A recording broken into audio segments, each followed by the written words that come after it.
Hello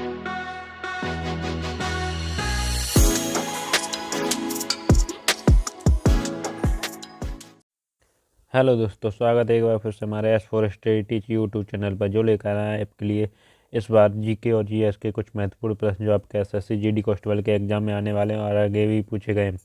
यही नहीं, इसी एग्जाम में ऑनलाइन अदर एग्जाम में भी पूछे जाते हैं। तो आइए स्टार्ट करते हैं। वीडियो शुरू करने से पहले हमारे चैनल को सब्सक्राइब करें, लाइक करें, शेयर करें, कमेंट करें और साथ ही साथ घंटी दबाना ना भूलें, जिससे हमारी वीडियो की नोटिफिकेशन सबसे पहले आपको मिलते रहें। तो आइए स्टार्ट करते हैं। प्रश्न नंबर 1, सम्राट अशोक के शिलालेखों को पढ़ने वाला प्रथम अंग्रेज कौन था? यानी वह प्रथम अंग्रेज कौन था जो वो सम्राट के शिलालेखों को पढ़ने वाला था? तो यह इसका सही आंसर है दोस्तों, जेम्स प्रिंसेप। अगला प्रश्न, महावीर स्वामी ने जैन संघ की स्थापना कहाँ की थी? यानी महावीर स्वामी ने जैन संघ की स्थापना कहाँ की थी दोस्तों? तो इसका सही आंसर है दोस्तों, पावापुरी में। अगला प्रश्न, किस विदेशी दूत ने स्वयं को भागवत घोषित किया था? यानी किस विदेशी ने स्वयं को भागवत घोषित किया था? तो इसका सही आंसर दोस्तों, हेलिओडोरस। इसका अगला प्रश्न, वैदिक कालीन लोगों ने सर्वप्रथम किस धातु का प्रयोग किया था?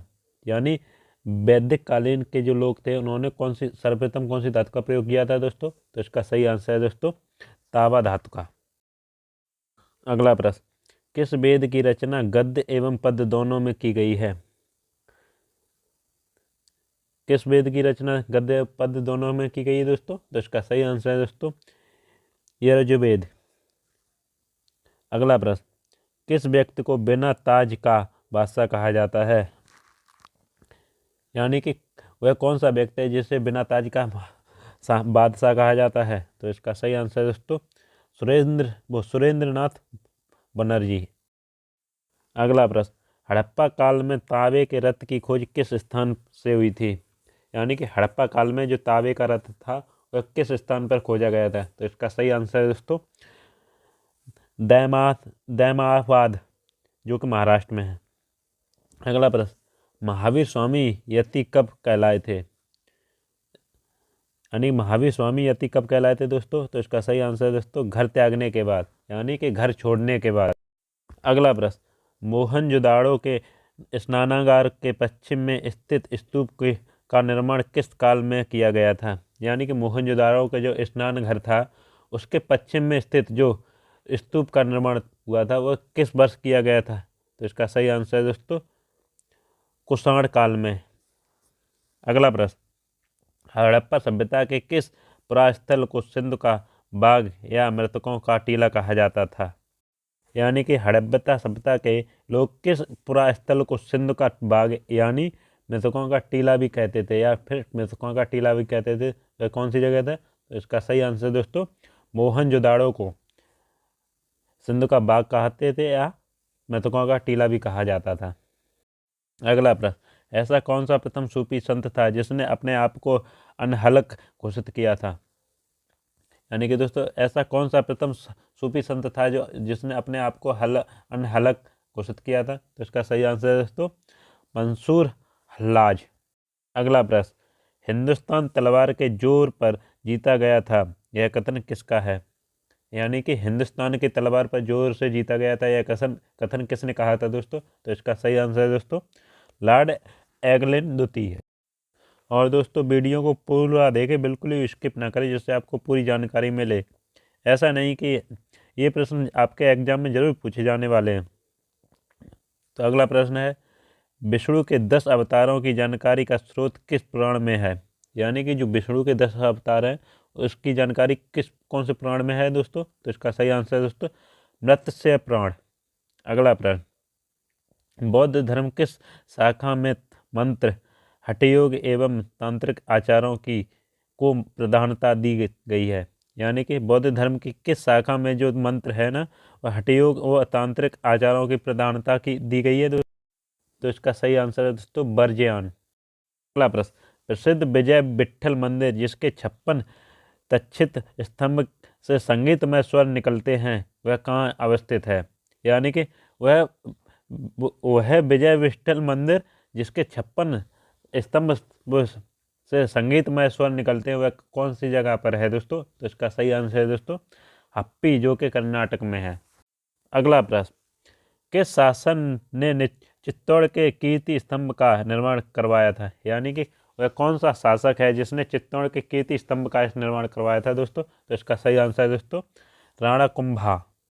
अगला प्रश्न, इंडिया डिवाइडेड नाम की पुस्तक के लेखक कौन हैं? यानी कि इंडिया डिवाइड की जो पुस्तक है वह किस लेखक ने लिखी थी दोस्तों? तो इसका सही आंसर है दोस्तों डॉक्टर राजेंद्र प्रसाद। अगला प्रश्न, शेर शाह के बाद और अकबर से पहले दिल्ली पर राज करने वाले हिंदू राजा का नाम क्या है? यानी कि शेर शाह के बाद और अकबर से पहले जो दिल्ली पर राज करने वाले जो दिल्ली पर राजा थे ना, वो कौन कौन था? तो दोस्तों इसका सही आंसर है हेमू। अगला प्रश्न, आर्य शब्द का शाब्दिक अर्थ क्या है? यानी कि आर्य शब्द का मतलब क्या है? तो इसका सही आंसर है दोस्तों श्रेष्ठ या कुलीन। अगला प्रश्न, चरक अहिंसा नामक पुस्तक किस विषय से संबंधित है? यानी कि चरक अहिंसा नामक पुस्तक किससे संबंधित है? तो इसका सही आंसर है दोस्तों चिकित्सा से। अगला प्रश्न, गुप्तकालीन प्रशासन में नगर के मुख्य अधिकारी को क्या कहा जाता है? यानी कि गुप्तकालीन प्रशासन में जो नगर के मुख्य अधिकारी हैं उन्हें क्या कहा जाता है? तो इसका सही आंसर है दोस्तों पुरपाल। अगला प्रश्न, किस राष्ट्रकूट शासक के एलोरा के पर्वतों को काटकर प्रसिद्ध कैलाश पर्वत का निर्माण करवाया था? यानी कि किस राष्ट्रकूट के शासन में एलोरा की जो पर्वत चट्टानें थी उन्हें काटकर कैलाश मंदिर का निर्माण करवाया था? तो इसका सही आंसर है दोस्तों कृष्ण प्रथम। अगला प्रश्न, किस गुप्त सम्राट को विक्रमादित्य के नाम से भी जाना जाता है? यानी कि वह कौन सा गुप्त सम्राट था जिसे विक्रमादित्य के नाम से भी जाना जाता था दोस्तों? तो इसका सही आंसर है दोस्तों चंद्रगुप्त द्वितीय। चंद्रगुप्त द्वितीय को विक्रमादित्य के नाम से भी जाना जाता है। अगला प्रश्न, गुप्तकालीन सोने की मुद्रा को क्या कहा जाता था? यानी कि जो गुप्त काल में सोने की मुद्रा थी उन्हें क्या कहा जाता था दोस्तों? तो इसका सही आंसर है दोस्तों दीनार। अगला प्रश्न, ऋग्वेद में उल्लेखित करीब 25 नदियों में से सर्वाधिक महत्वपूर्ण नदी कौन सी है? यानी कि जो ऋग्वेद में उल्लेख जो लिखी हैं उनमें जो 25 नदियां हैं उनमें सर्वाधिक महत्वपूर्ण नदी कौन सी है? तो इसका सही आंसर है दोस्तों सरस्वती नदी। सरस्वती नदी।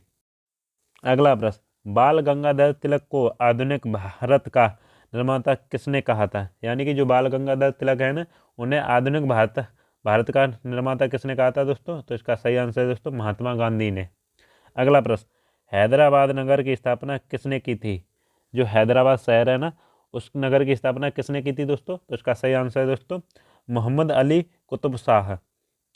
मोहम्मद कुली कुतुब शाह।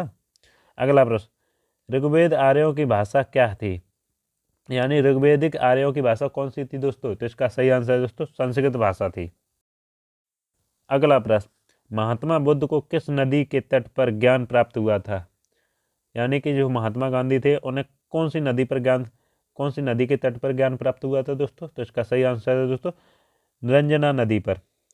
अगला प्रश्न, कुषाण शासक कनिष्ठ के निर्माण कार्यों का निरीक्षक अभियंता अधिकारी कौन था? यानी कि कुषाण शासक काल में जो कनिष्ठ के निर्माण कार्यों का निरीक्षक था उसका अभियंता अधिकारी कौन था दोस्तों? तो इसका सही आंसर है दोस्तों अगेसिलोस। अगला प्रश्न, जैन परंपरा के अनुसार जैन धर्म के 24वें एवं अंतिम तीर्थ कौन थे? यानी कि जैन परंपरा के अनुसार जो जैन धर्म के 24 तीर्थ स्थल थे वे कौन थे? तो इसका सही आंसर है दोस्तों महावीर जैन। महावीर जैन जो आपके जैन धर्म के तीर्थ वो 24वें तीर्थकर स्थल थे। अगला प्रश्न, वैज्ञानिक समाज की स्थापना किसने की थी? यानी कि वैज्ञानिक समाज की स्थापना किसने की थी दोस्तों? तो इसका सही आंसर है दोस्तों सर सैयद अहमद खां। अगला प्रश्न, सातवाहन शासकों की राजकीय भाषा क्या थी? यानी कि जो सातवाहन शासकों की राजभाषा कौन सी थी दोस्तों? तो इसका सही आंसर है दोस्तों प्राकृत भाषा। अगला प्रश्न, प्राचीन भारत में सर्वप्रथम किस वंश के शासकों ने वो द्वैध शासन प्रणाली की शुरुआत की थी? यानी कि पुराने समय में जो भारत के सर्वप्रथम किस वंश के शासकों ने द्वैध शासन काल की शुरुआत की थी दोस्तों? तो इसका सही आंसर है दोस्तों कुषाण। अगला प्रश्न, सम्राट अशोक के पिता कौन थे? यानी कि सम्राट अशोक के जो पिता थे वो कौन थे दोस्तों? तो इसका सही आंसर है दोस्तों बिंदुसार। अगला प्रश्न, मोहनजोदाड़ो को की सबसे बड़ी इमारत कौन सी है? यानी कि जो मोहनजोदाड़ो है उसमें सबसे बड़ी इमारत कौन सी थी दोस्तों? तो इसका सही आंसर दोस्तों अन्नागार। अगला प्रश्न, वो अत्रागार। अगला प्रश्न है, मुगल काल में किस बंदरगाह को बाबुल मक्का या मक्का द्वार कहा जाता था? यानी कि मुगल काल में जो जो बंदरगाह था वह बाबुल मक्का यानी मक्का द्वार भी था। उसे कौन से नाम और भी कौन से नाम से जाना जाता था दोस्तों? तो सूरत बंदरगाह के नाम से भी जाना जाता था। अगला प्रश्न, दिल्ली का पुराना किला किसके द्वारा बनवाया गया था? यानी कि दिल्ली का जो पुराना किला था वह किसके द्वारा बनवाया गया था दोस्तों? तो इसका सही आंसर है दोस्तों शेर शाह सूरी के द्वारा। अगला प्रश्न, दिल्ली सल्तनत के किस सुल्तान ने कुरकान ए चिलाहगानी की स्थापना की थी? यानी कि दिल्ली सल्तनत के किस सुल्तान ने तुर्कान ए चिलागानी की स्थापना की थी दोस्तों? तो इसका सही आंसर है दोस्तों इल्तुतमिश। अगला प्रश्न, चंदेलों की राजधानी कहाँ स्थित है? इसका यानी कि चंदेलों की राजधानी कौन सी है दोस्तों? तो इसका सही आंसर है दोस्तों खजुराहो, जो कि भोपाल में है। अगला प्रश्न, हड़प्पा के मिट्टी के बर्तनों पर सामान्यतः किस प्रकार का रंग प्रयोग हुआ था? यानी कि हड़प्पा के जो मिट्टी के बर्तन थे उसमें कौन से प्रकार का रंग लगाया जाता था दोस्तों? तो इसका सही आंसर है दोस्तों लाल रंग। अगला प्रश्न, बौद्धों के कौन से ग्रंथ को गीता के समान पवित्र माना जाता है? यानी कि बौद्धों के कौन सा ग्रंथ है जो कि गीता के समान पवित्र माना जाता है? तो इसका सही आंसर है दोस्तों धम्मपद। अगला प्रश्न, चाणक्य का अन्य नाम क्या था? यानी कि चाणक्य का दूसरा नाम भी क्या था दोस्तों? तो इसका सही आंसर है दोस्तों विष्णुगुप्त। अगला प्रश्न, चरक और नागार्जुन किसके दरबार की शोभा थे? यानी कि चरक और नागार्जुन किसके दरबार थे दोस्तों? तो इसका सही आंसर है दोस्तों कनिष्क के। अगला प्रश्न, दिल्ली सल्तनत की स्थापना कब हुई? यानी कि दिल्ली सल्तनत की जो स्थापना हुई थी वो कब हुई थी दोस्तों? तो इसका सही आंसर है दोस्तों 1206। अगला प्रश्न, किस मुस्लिम शासक की मृत्यु घोड़े से गिरने के कारण हुई थी? यानी कि वह कौन सा शासक था जिसकी मृत्यु घोड़े से गिरने से हुई थी? तो इसका सही आंसर है दोस्तों कुतुबुद्दीन ऐबक की। अगला प्रश्न, किस विद्वान ने प्रसिद्ध ग्रंथ शाहनामा की रचना की थी? यानी कि वह कौन सा विद्वान है जिसने प्रसिद्ध ग्रंथ शाहनामा की रचना की थी दोस्तों? तो इसका सही आंसर है फिरदौसी। अगला प्रश्न, महात्मा गांधी ने सत्याग्रह सबसे पहले कहाँ से शुरू किया? यानी कि महात्मा गांधी ने सत्याग्रह सबसे पहले कहाँ से शुरू किया था दोस्तों? तो इसका सही आंसर है चंपारण से।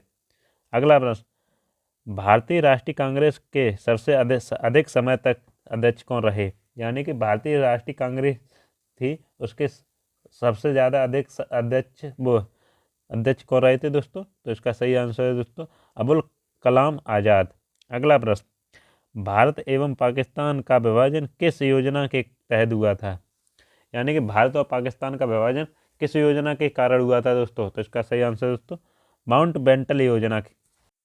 तो ये थे हमारे जीके और जीएस के कुछ महत्वपूर्ण प्रश्न जो आपके एसएससी जीडी कांस्टेबल के एग्जाम में आने वाले हैं, आगे भी पूछे गए हैं। यही नहीं बल्कि ऑल अदर ऑनलाइन एग्जाम में भी पूछे जाते हैं और आगे भी पूछे गए हैं।